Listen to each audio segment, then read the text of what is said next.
If you're using a primary arcane that increases your damage, like Merciless, Dexterity, or Deadhead, you shouldn't use mods like Serration, Hornet Strike, or Point Blank. But why? This is pretty confusing because you can run both and you will notice a definite damage increase if you put on both rather than just one. And that's because it's not necessarily a case of it being bad, it's just less good. It's all to do with the way damage is calculated. Multipliers of the same type are added together, whereas different multipliers are not. I've used this example before, but I'm gonna use it again because I think it's the best way to explain this. You have a weapon that has 2 mod slots and does 100 damage. If you put on 2 mods that have the same multiplier and increase the weapon's damage by 100%, the weapon will do 300 damage, because the multipliers get added together. So the calculation will be 100 times 3, which is 300. But if each mod has a different multiplier, the weapon will end up doing 400 damage, because it's 100 times 2 times 2 again. It's one of the reasons why Bane mods are so strong, they provide a unique multiplier. And it's the reason why we mod weapons the way we do. Now, the reason you don't run Serration-like mods when you have Dexterity, Deadhead, or Merciless is because they provide the same damage multiplier. It's sort of the equivalent of running Serration and Heavy Caliber at the same time. Well, it's actually worse, because the Arcane provides even more damage than Heavy Caliber, which might sound strange. It's all to do with diminishing returns. Basically, in a calculation like this, the more of something you have, the less valuable it becomes to add even more of it. This is important because we have restricted mod space on weapons. You can only put 8 mods on a weapon. That's it. So you can't just put on all the damage mods, then all the crit mods, then all the flat damage mods, and then all the status mods. You have to choose the right one so that once you put it all into the calculation, the number at the end is as big as it can be. Here's another example of our weapon that does 100 damage. In this case, we modded it with Serration, Heavy Caliber, and we're using Primary Merciless. After everything is added together, the calculation ends up being 100 times 7.9, which is 790 damage. If we replace Serration with a 90% Elemental mod and Heavy Caliber with a basic Bane mod, the resulting calculation, once everything is added together, is 190 times 4.60 times 1.3, which is 1136.2 damage. That's a pretty big difference with just 2 mods and an arcane. It's actually so inefficient to stack Serration, Heavy Caliber, and an arcane that if I remove Heavy Caliber altogether and I replace Serration with a 90% Elemental mod, the weapon is still gonna do more damage even with an empty mod slot, because the resulting number is 874. This is the reason why weapon builds are so cookie cutter, so stale, why every weapon seems to be modded with exactly the same stuff. It's not that the other stuff is bad, it's just less good. Now, the really confusing thing about this is that weapons don't just do 100 damage. They do varying amounts of damage. They have different crit, different status, different damage distributions, different fire rate even. Some weapons are best built for maximum damage, some weapons are best built for big crits, and some weapons are best built for relatively low upfront damage and focus primarily on status damage over time. The best weapons utilize a bit of everything. They have good upfront damage, they can crit really well,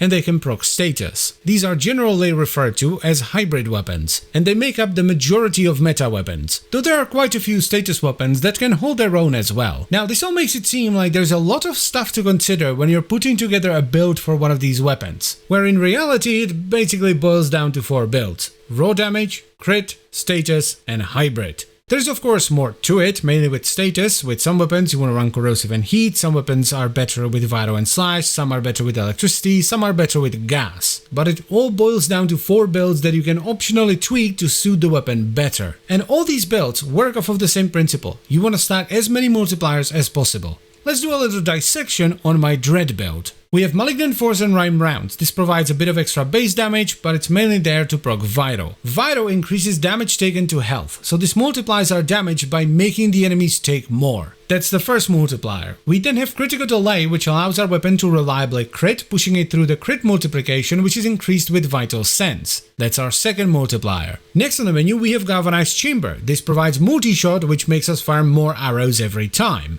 And surprisingly enough, 2 arrows do more damage than just 1, so this is the third multiplier. We then have Vile Acceleration, which provides fire rate and allows us to fire faster. This is the fourth multiplier, because while it might not increase the damage numbers, firing 2 arrows every second does twice as much damage as only firing 1. We then have Galvanized Aptitude. This provides a ton of status, which is nice, but it also increases our damage against targets that have status effects on them. This can be either additive to Primary Merciless or multiplicative depending on the weapon you're firing because it was coded by a clown. For Dread, it's actually both. It's added to primary merciless when firing the Dread normally, but it's multiplicative when firing in Incarnate mode. So that's multiplier number 5. Then we have primary merciless, which adds genetic damage, so that's multiplier number 6. And finally we have Hunter Munitions, which 30% of the time adds slash procs to our crits. If you don't know why that's good, you should watch this video right here. Wink wink. But anyway, any build can be broken down like this. It's just a bunch of multipliers stacked on top of one another. This is the why behind every single build in the game. It's just multipliers. You add in a bit of extra base damage through elemental mods, and then you stack as many multipliers as possible. That's it. The beautiful thing about this is that once you understand it, you can change it. You can treat builds that you see online as more of a suggestion rather than something to be copied one for one. I, for example, don't like Bane mods. I don't like to swap mods around or builds around whenever I'm fighting a different faction, so I don't use Bane mods and I run generic multipliers that work against everything. It's not as good as running a Bane mod and having a tip-top meta build, but it works and it's good enough for me. So my best recommendation here is to stop parroting builds and try to understand why we build things the way we do. Because once you understand it, you can tweak it to your own liking. Now there are of course very specific builds that you have to follow to a T because they have a synergy or something like that, but I'm talking in general here, okay? And that's pretty much all I have to say, so I thank you very much for watching. As always guys, I hope you've enjoyed the video and found it helpful, and if you have anything else you would like to add to this, feel free to leave a comment down below. Then I would also like to extend a special thank you to all the channel members. Thank you very much guys, I really appreciate your support, and if you would like to become a channel member as well, by the way, you can check out the memberships and stuff down below. And I'll see you next time. Bye bye.